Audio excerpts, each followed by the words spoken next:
Unhospitality, the #1 podcast in the world. Well, welcome back to Unhospitality, the #1 podcast in the world. I'm Jeremy, I'm your host, and I'm thrilled to be bringing you the untold stories of hospitality. These are the behind the scenes stories, guys, the one that get told around the dinner table that, they usually start with a version of "You're never going to believe what happened to me today." Um, we're peeling back the curtain in the lobby, and we're talking about how the sausage gets made within the hospitality and hotel industry. We're talking to industry experts, industry veterans, frequent travelers, and people who just really enjoy the hospitality industry. I don't care if you're involved in it, if you worked in hospitality, or if you just love to travel and are interested in some of the fun stories. I hope you join us on this journey. And speaking of joining us on this journey, I'm thrilled to welcome a very special guest, Mr. Richard Forde from San Juan, Puerto Rico. Mr. Richard Forde, welcome to Unhospitality. Thank you, Puerto Rico, Puerto Rico. Jeremy I love said like a true Puerto Rican by Jeremy. my years in Puerto Rico served me well with the rolling of the R. So I have I remember not an expert at it, but I can hold my own. So speak Spanish. I remember that. yes, indeed. Yeah, we actually, speaking of remember, though, we worked together. We're colleagues back from many years ago, my time in Puerto Rico, when I was director of sales at the Sheraton Puerto Rico, director of sales and marketing, and you were working at the Ritz-Carlton. Tell me about your path to hospitality and how you're here. So sure, I was working in England, cold, wet, miserable, and a friend of the family had a business in Puerto Rico. He said, actually, I can't remember who contacted who, but I'm pretty sure I called his wife. And I said, I'm sick of this cold, wet, miserable weather. What's Bob got going on in Puerto Rico? She said, you want to go there? I'm like, I guess. Depends. And about literally 5 minutes later, I was on a train. Bob called me. He said, you want to come to Puerto Rico? Hey, you come to Puerto Rico. I'm like, wow, can I? So what you got? And he said, well, I've got this rainforest dinner venue and I do banquet events for these incentive groups that come and I need somebody because my son, I just had a fight with my son who was sort of the manager and you're going to take his place. I'm like, great. When can I leave? Well, he's like, when? I said, great. It sounds good. He said, when can you come? I'm like, uh, you know, I got to sell. I was working in pharmaceuticals, as a sales rep. And I said, well, I've got to give up my apartment. I've got to give up my car. I've got to quit.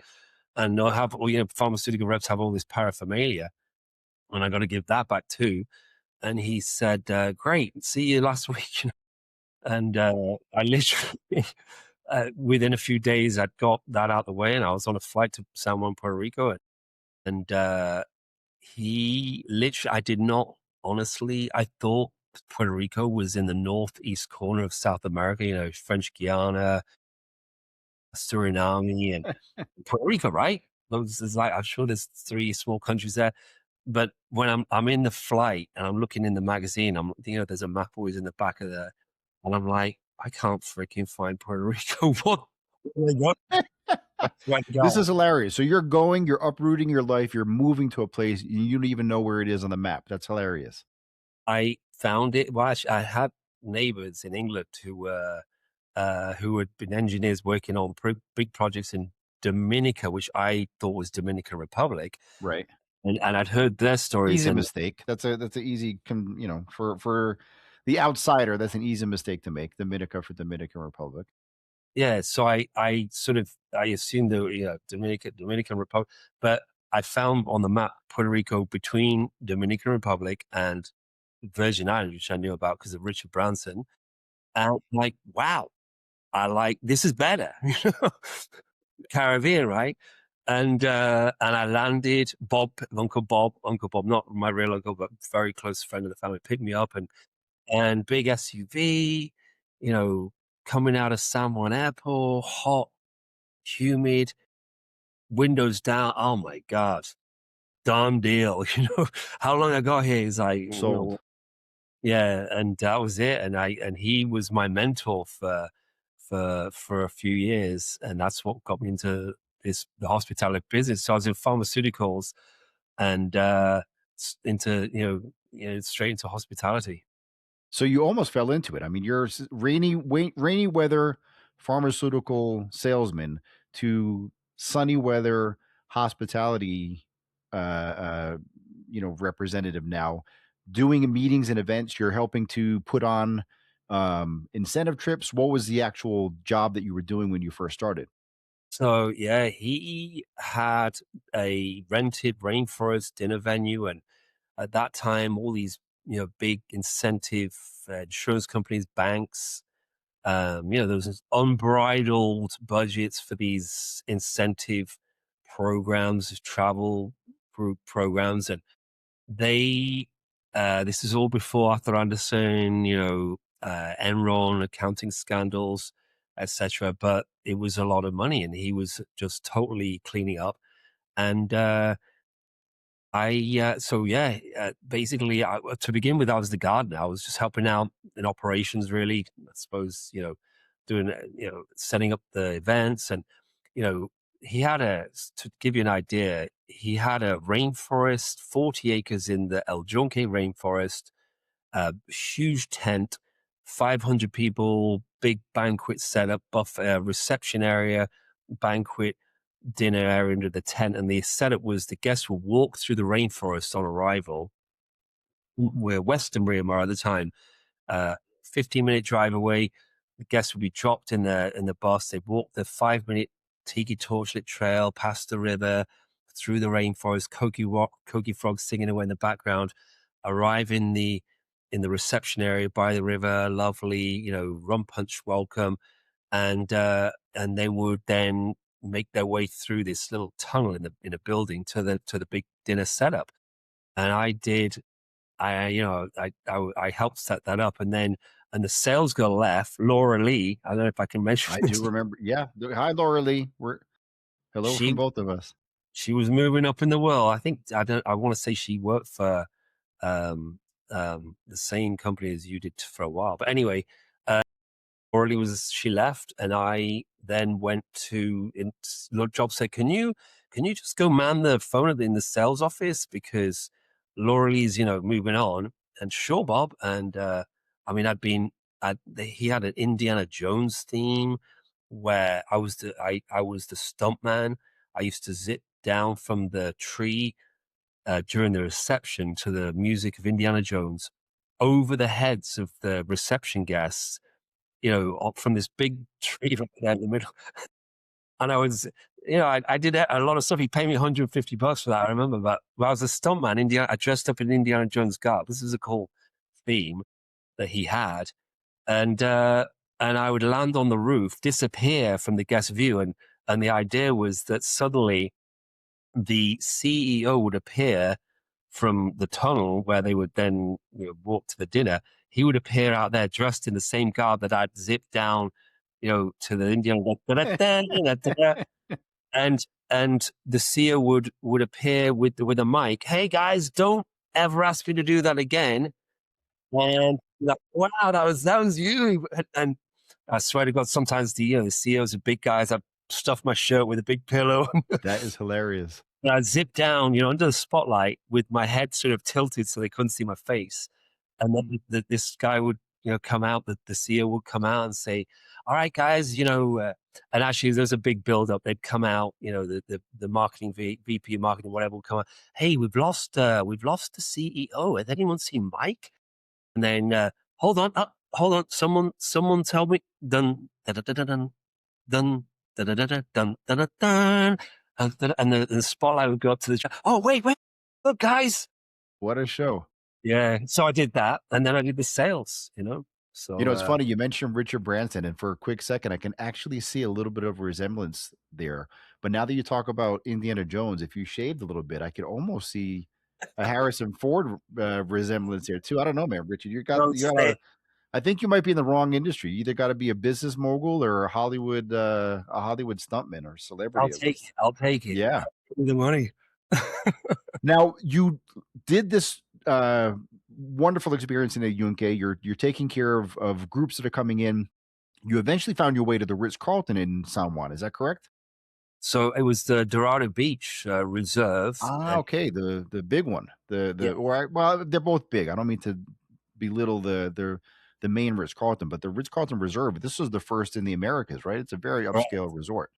That's right. So I was lucky enough to be on the opening team, Ritz-Carlton Reserve, second in the world, first in the Western Hemisphere, part of the countdown. The whole Ritz-Carlton sort of executive team came in, and Hertz, the CEO came, and there was a big countdown, 12, 12, 12, opening date, and everything. Yes, so I was on the opening team, and I was there for 2 years, and I left to go into my own business. So, but that was an amazing experience. So from exactly that, the rainforest and DMC work into Ritz Carlton Reserve, amazing experience. The School of Hospitality, that was the roadmap to me for service. They taught me how to basically, respond to any service request, complaint, etc. It was a total. I use it for my business to this day, and I would say that Ritz Carlton sort of you know Ethos. what did you Yeah. say? The ethos, the Ritz Carlton ethos. Yeah, Yeah. think it's been adopted from what I see, and I know they had a school, a management school, but I think it's been adopted into many. You can see that in many businesses today. Like you walk into the Apple store, they take your name and they use your Yeah. name. That's the Ritz Carlton. There's the service standards, there's the credo, and they have each employee gets its card. You have to wear it on your uniform uh, the whole time. If a The manager asks, service standards, right? That's it's one of their kind of key brand initiatives is everyone has to have the service standards in their pocket. Is that right? that's right. This the Yeah. Credo card, and it's There you part of the go. uniform. And I learned so much about it. It really was a roadmap for how to respond to everything. They give you the how do you say it's accountability to respond to any guest request. It was spectacular, and I use it today. So that was a good experience. I can't think of any. I mean, when you think of the echelon, the upper echelon of training in the hospitality world, I mean, Disney comes to mind. Ritz Carlton is certainly up there. So the fact that you bring that experience to your own business, you have that background. One thing that frustrates the hell out of me when I get into a service situation where service is needed is when people are can't wait to get the problem off their plate and pass it on to the next person. There's very little ownership in service in certain industries and certain areas. And I Yes, think that is the opposite of the Ritz Carlton training is once a problem hits your desk, your post, your station, whatever it is, that's your problem until it gets resolved or until you've put it in the hands of someone else who's better qualified or better equipped to deal with it. But you own that issue until it gets resolved. Is that fair to say? 100%. And it's the backbone of the business that the employee resolves that issue from start to finish. Like just even guests ask where the restroom is. You don't point, you take them. Just that was like one of the first things I learned. Just exactly that. You own it till the end. Till the resolution. So I mean, they have a sort of there's a budget for handling complaints for which unfortunately I think has become a modus operandi for sometimes Ritz Carlton guests where they know this and they go to the Ritz Carlton because hey, we can leverage that and get maybe a little bit more out of the experience. I remember one experience where uh, one of the sort of reception staff for the restaurant had written that this family who was staying for Christmas, which is $2,500 a night average at that time, that was 2012. Yeah. This family, she'd wrote in the notes and next to the family's sort of name, they're aprovechando, they're taking advantage of her and just look out for complaints because they're gonna want to us to give I think we had like $1,500 sort of budget within reason. Every complaint can be managed within reason within that budget.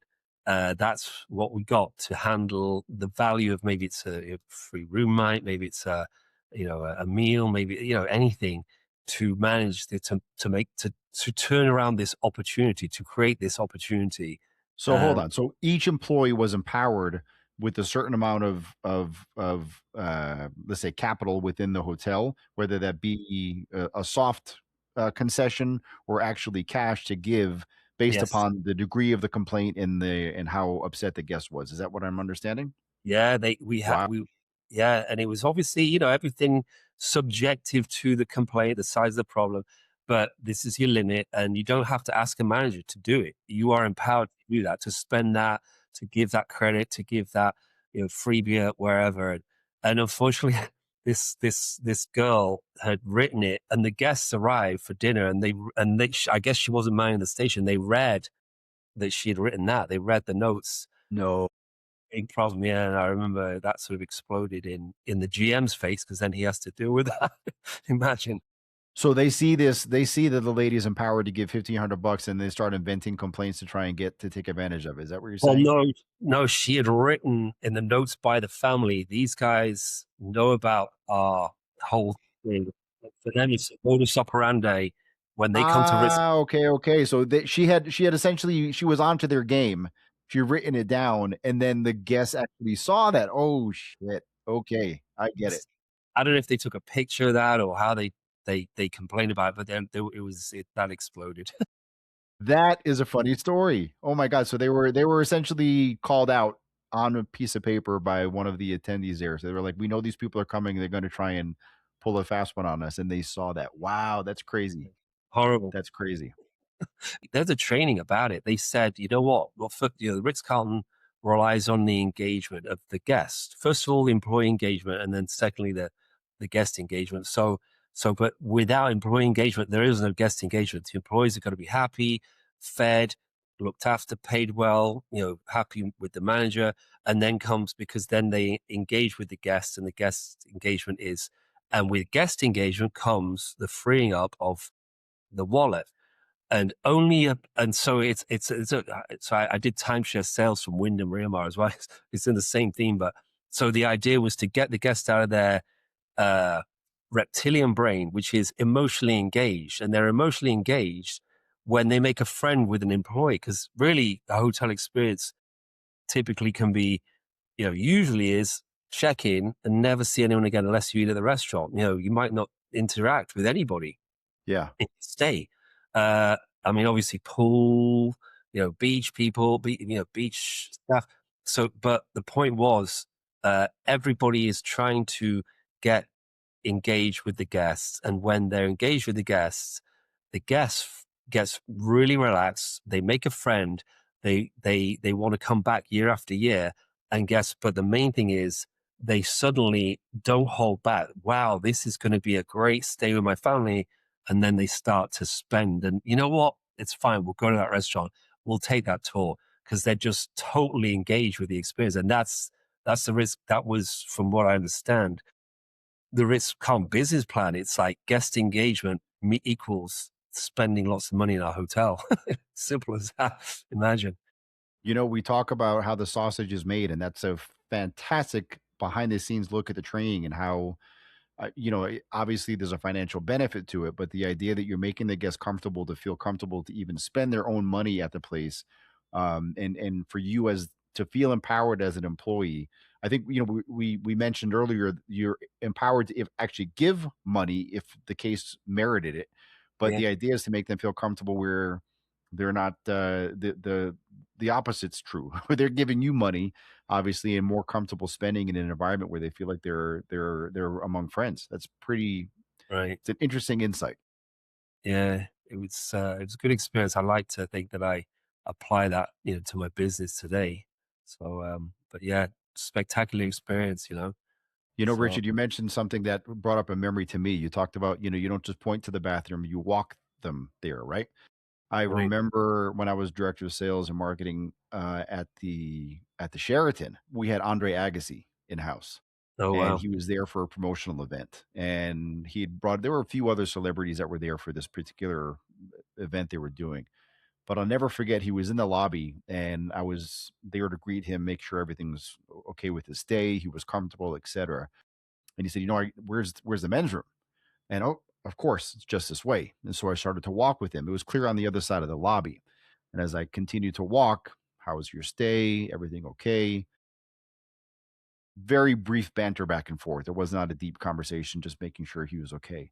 And I just Nice. kind of got in my own world and continued to walk and walk and walk with him to the point where we're actually arriving to like the bathroom door. And he's like, he looks at me, he's like, I got it from here, buddy. I'm like, oh, I'm like, if he could have looked at me and said, "Freak," like, just get you're all right. What the hell are you doing?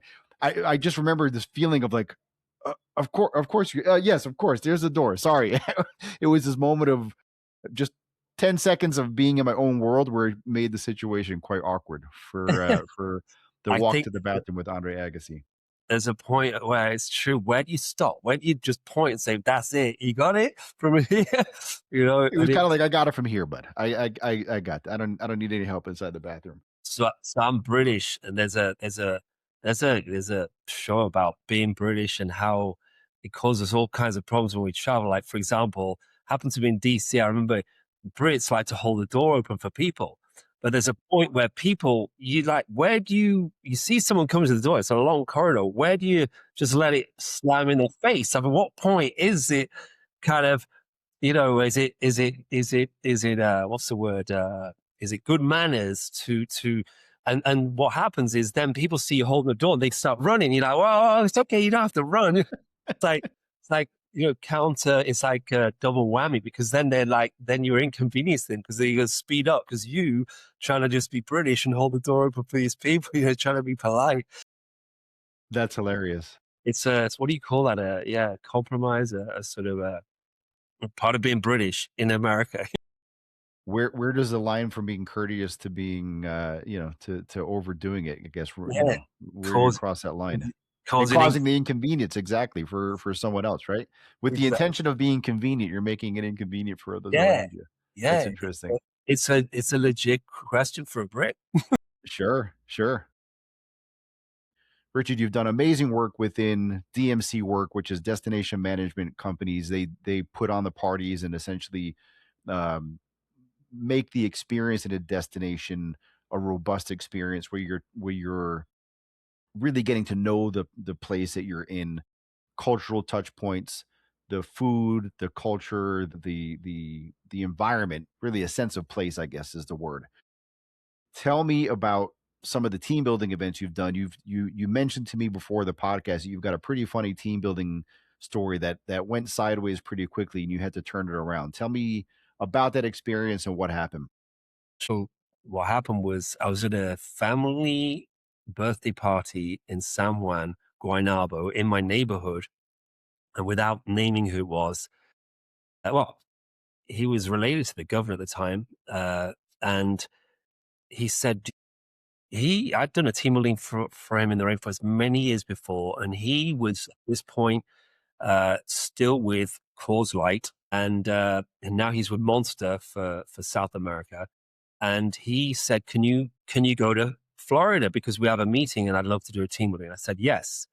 So Okay. long story short, showed up, booked the flight, brought my basic props, and the client, I told her I'd got there. She said, "Well, can we do the walkthrough now?" I'm like, "Okay, wow." So 2 days early, I got there 2 days ahead of time, and so I had tomorrow to make the props and get set up, and I had all my staff planned. My contact in Fort Lauderdale had arranged for some students to staff the event, Okay. and so basically, as we're doing the walkthrough on the beach, it was the Marriott Fort Lauderdale. The client's saying, Richard, so all set for tomorrow then, right? And I said, wait, tomorrow? She said, yeah, tomorrow's the team building. I said, no, the actual, we contracted for the day after tomorrow. That's why I'm here early enough that no, the day after tomorrow, we're leaving at 10 No. a.m. at the hotel that we have the team building scheduled for tomorrow. I'm like, here's a contract on my phone, like she's like, oh my God, Richard, it's tomorrow. Can you make it happen? I'm like, No. I'm, So I'm, your I'm, prep day now becomes the day of the actual event and you yeah, lose the entire day of prep. Plus exactly. all of your staff, if I'm not mistaken, they're scheduled for the day after tomorrow. correct. You're So kidding me. no, so my first reaction was I gotta get these props made tonight. Immediately went off, bought the materials, and all the time thinking, I think I sort of let the staffing issue rise. 'Cause I'm like, well, I know that they're say one day early is fine. So I got my materials put together, and then when I called my staffing contact, he says they're all on vacation. They're not in Fort Lauderdale. Oh, Richard, this is a disaster. So you're rushing to put the props together and get everything prepared, and you don't have a staff for the next day. Exactly. Oh my So god. I got the props put to bed, made those uh and then so I'm thinking, well, I know a lot of the hotel employees, you literally went around every department as soon as all the people I could find. I might have got one, I needed 10. Oh And my the god. one I remember, I think actually the one guy it was a security. Yeah, yeah, and he ended up being not available, or not showing up at least the next day. Anyway, point is, I'm on the beach setting up next morning, still wondering who's going to call back, who's going to be available. I still got my guy, working on it, and suddenly out of the blue, people start, walking up to me and saying, what you got going on here? What are you setting up? What is this? I'm like, well, it's a team building event, and it's going to be up, I think at 1 o'clock. This is like 9 o'clock in the morning. Do you want to work? No. Hey, well, you can earn $200. And I think I might put it in front, yeah, yeah, yeah. We'll do it. We're just on vacation. We're hanging out on the beach. Of course, we'll help out. I'm like, you're gonna have fun. You This set is up an HR stand on the beach with an umbrella and said, "Here, sign here. We're recruiting you for the day's work." but I got a full staffing and it literally the couple, a couple showed up, next people come up. The guy there was like a boutique hotel. He was like, yeah, I need that money. I'm like, but aren't you supposed to be like running the front desk at that boutique hotel? Yeah, yeah, but just stand by the front desk the whole day looking at the beach. If I see guests come in, I'll just jump out. I'm like, oh, I don't know if that's going to work so well with the team. But yeah, let's give it a go. I was desperate, right? I was gonna say at this point, beggars can't be choosers, right? You have to No, take who you can get.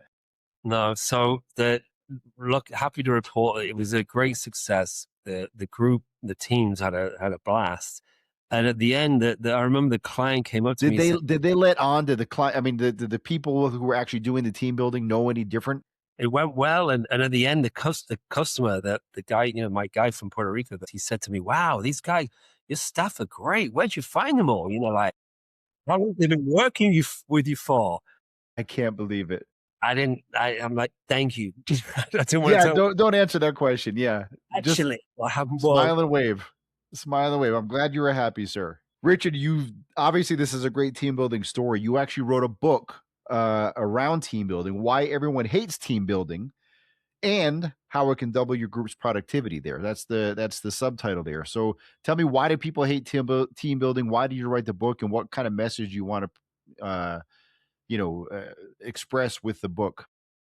Sure. So after 25 years of honestly, the customers saying, you know what, our group, there were most planners, I think, and most groups, most people are and were as skeptical as me about team building.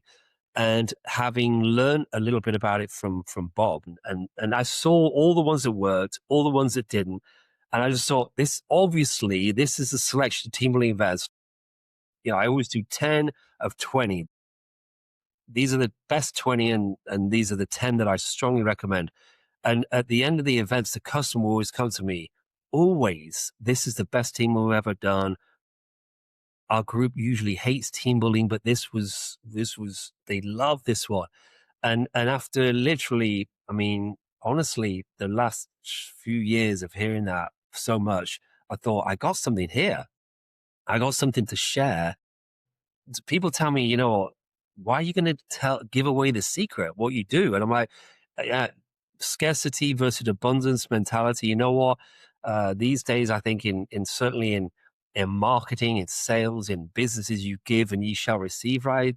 So I was in the other day with at the pool here in Puerto Rico, and there was a gentleman who had a marketing business for law firms, and he said, we I do marketing for law firm, but what I do to promote my business, um, what I've done is I've produced a book, literally a printed book. I send it to law firms and how to market your business. And with that, they call me like, I'm not going to market my own law firm. Can you do it? And that's the give and ye shall receive.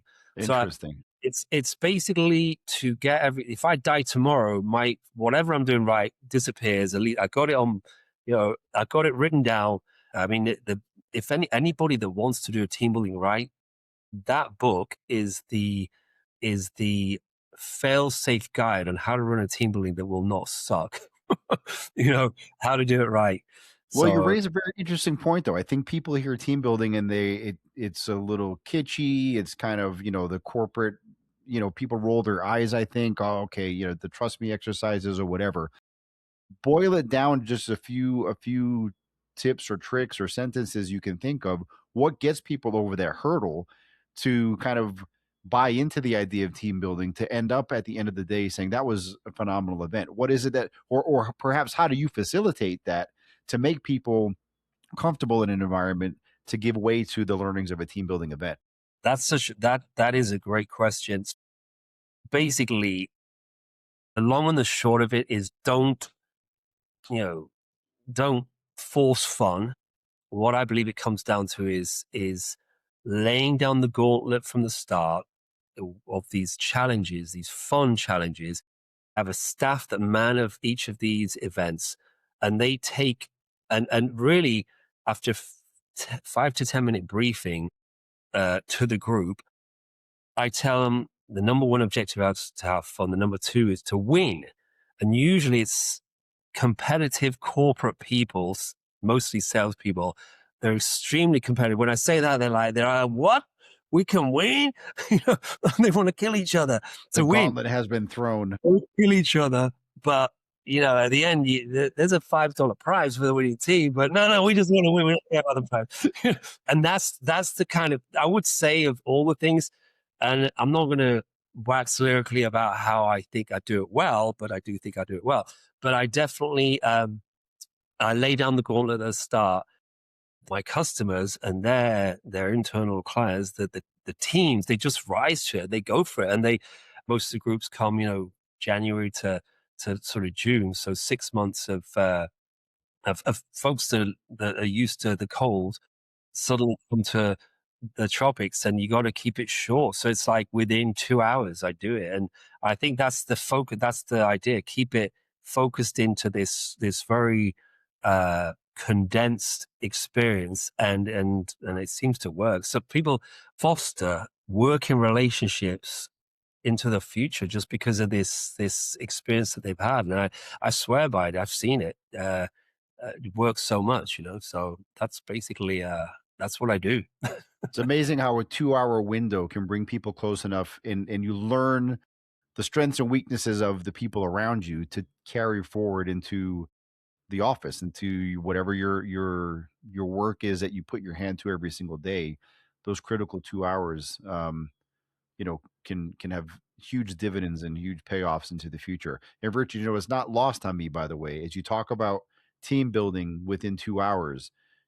Your story of putting together a team for a team building event in 2 hours is almost a perfect pitch for how you can literally build a team building within 2 hours in a crisis situation. Talk about averting a crisis within when the chips were down. You did a Yeah, hell yeah. of a job pulling off a bit of a miracle there. This has been an amazing conversation. Very thankful for you sharing your stories with us. Where can people find you? How do they reach you? You're in San Juan, Puerto Rico, of course, but what are your social media channels, your business? How would you like people to get in touch with you going Sure. forward? I'm on Instagram, I'm on Facebook, and soon to be on all platforms. Hopefully, YouTube videos showing describing the setup of all these individual team building activities as well. That's the next step. And actually, in the book, it promises these videos, so I got to get them done. And it's Well, that's may the this be the motivation to get in front of a camera and do these videos. In the meantime, we're happy to publish your social media channels and all of your contact information in the show notes.